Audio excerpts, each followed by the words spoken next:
In this lesson, I'm going to give you a guided tour of the document window, which is where all the main action takes place in Dreamweaver. I'm using the Windows version, but it doesn't matter which operating system you're using. 99% of the time, the Mac and Windows versions of Dreamweaver are identical. There's a separate lesson for Mac users explaining the main differences, but you can assume that everything I show you in the Windows version works the same on a Mac, unless I draw your attention to it. I'm in the DWCC exercises site that I created earlier.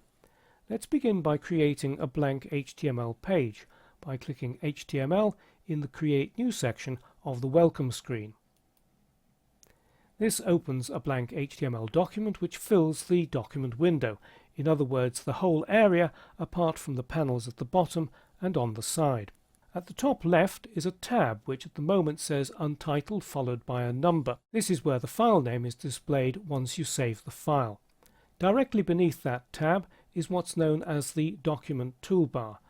To give you a better idea of how the Document Toolbar works, I'm going to open an existing page. So in the Files panel, I'll expand the Demo folder and double-click index.html. It's opened the page. You can see that the file name is there in the tab, and between the tab and the document toolbar there's another toolbar which is called the Related Files toolbar. This appears whenever you've got any external files attached to a page. In this case there's just one, highway.css, which is the style sheet for this page.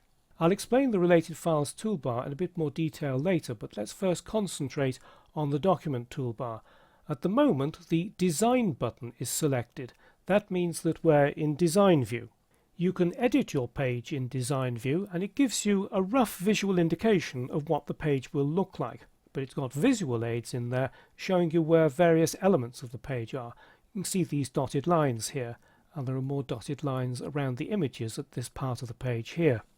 To see what the page will look like in a browser, click the Live button, which is next to the Design button. And this renders the page in a version of the WebKit browser engine. WebKit also powers Chrome, Safari and most mobile browsers, and it's used in Opera 15 and later, so it gives you a very good representation of what your page will actually look like in a browser without having to leave Dreamweaver. Although Design View and Live View help you create the layout of your page, it's very important to understand the underlying code. So if you click the Code button, that reveals the underlying HTML. But visualizing the final result purely looking at the code isn't easy, so that's where Split View comes in. If you click the Split button, it splits the screen between the code and, in this case, Live View, or if you turn Live View off, Design View. You can adjust how much code you want to see by dragging this central bar here to the left or to the right.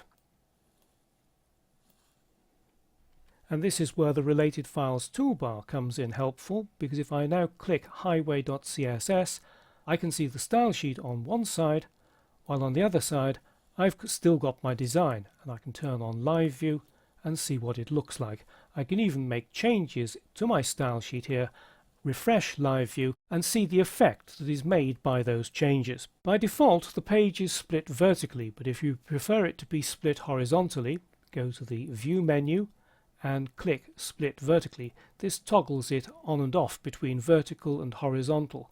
So if I click that, we've now got a horizontal split. If I go back to that View menu, click Split Vertically again, I go back to the default vertical split. Now let's click Source Code to go back to the underlying HTML, and on line 16 here you can see the flashing cursor. That indicates where the insertion point is. It's inside this H1 element here, and down at the bottom of the document window is what's known as the tag selector, and this shows that we are inside the H1 tag, and this shows you where you are in the hierarchy of the page. So that H1 tag is inside a header element with the ID header, which in turn is inside a div with the ID wrapper, and in turn that's inside the body. And you can select the whole element and its contents by clicking one of these elements down here. Selecting an entire tag like this with all its contents makes it easier to copy and paste it to a different part of the page or to a different page. But the real value of the tag selector is to show you where you are in the HTML hierarchy, because this is extremely important when it comes to styling a web page. And at the bottom right of the document window are 3 icons and a pop-up menu which allow you to adjust the window size in the main part of the document window. We'll come back to these in later lessons. So that's a quick look at how the document window works. In this lesson you've seen how it opens files in tabs and lists related files in the Related Files toolbar. Design View gives you a rough idea of your layout, whereas Live View renders it in the WebKit browser engine. Code View and Split View let you see and work in the underlying markup.